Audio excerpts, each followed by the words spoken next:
Hello! Nandito tayo ngayon sa MediaCon ng Slay and we have Isabel Ortega, the ever beautiful as...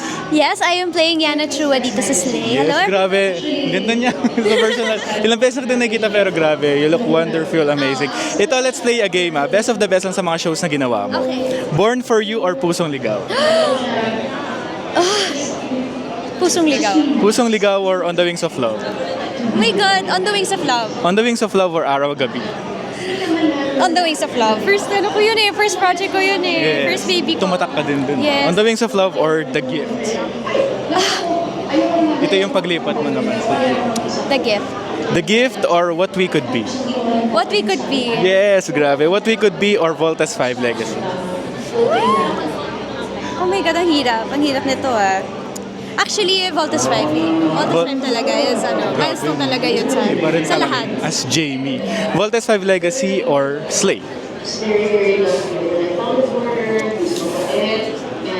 Okay. I think dahil isa to sa talagang pinaka mga bagong genres ko. Slay. Iba rin talaga to. Abangan natin itong mga kapuso this March 24. Yes, March 24 na po sa GMA Prime after mga Batang Riles. Ayan, may mga nagtatanong mga 18 kung napadam challenge ka na ba? Sumayaw ka na ba ng dam? Sinusubukan na kang turuan ni Miguel, Yes. but I think I need 5 more working days. Para maging Slay. para mas-slay ko yung sayaw na yon. Pero grabe, napanood ko yung live performance nila sa All Out Sundays before they even released the single. And talagang napahanga talaga. Napakagaling nila. Nag-trend, no? Grabe din talaga yung impact. And Siguro yung kaya ko yung ganun. Tapos Same. yung lumalabas, yung ano. Oo, ganun lang tayo. Oo, ganun Yung lang tayo palabas. Ganun. Grabe. Thank you very much, Isabel. Slay talaga. Thank you. Yes, of course. First of all, thank you so much po sa lahat po na pumunta today to the press. Thank you so much po sa patuloy po na pag-suporta po sa lahat ng projects namin. Tulad nga po ng sinabi namin lahat, you're always there po sa lahat ng mga milestones at sa mga careers po namin. So thank you so much for your support and for being here. And gusto ko na rin po magpasalamat sa View, of course. Miss Garlic, if you're watching, hello. And of course din po sa GMA, thank you so much po to the executives of Sanet, Miss CCS, thank you po.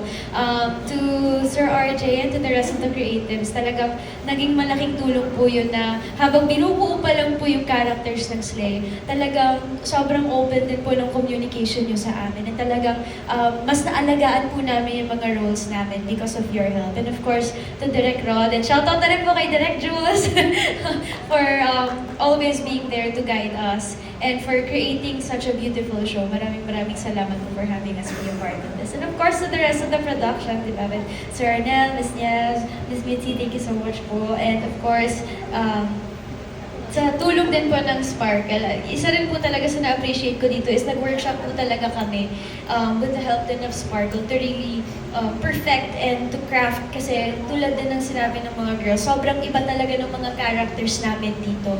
And to make it so distinct and to make it so empowered, talagang it really took a village talaga to create this series. So thank you so much po. And sana masuportahan niyo po yung Slay kasi this is very exciting because it's not just showing on View and GMA, pero yung talagang nakaka-excite dito is we're gonna have 2 endings as well, 2 POVs. So, it's my first time to be a part of a series like this. And talagang nakaka-excite siya. And totoo yung palagi kami nag-chismisan about the script.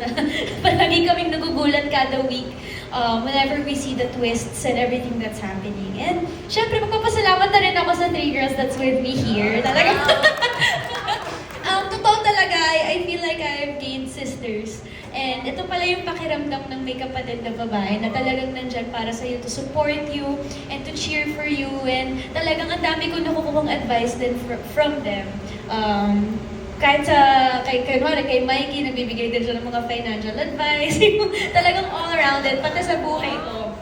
Nagbago yung perspective ko sa buhay and nagbago rin po yung financial capabilities ko. So thank you rin po tita, dahil din po yun sa mami ni Mikey. So thank you girls, I love you so much and I hope na magtuloy-tuloy pa yung friendship natin after the show. So thank you so much po, thank you for having me.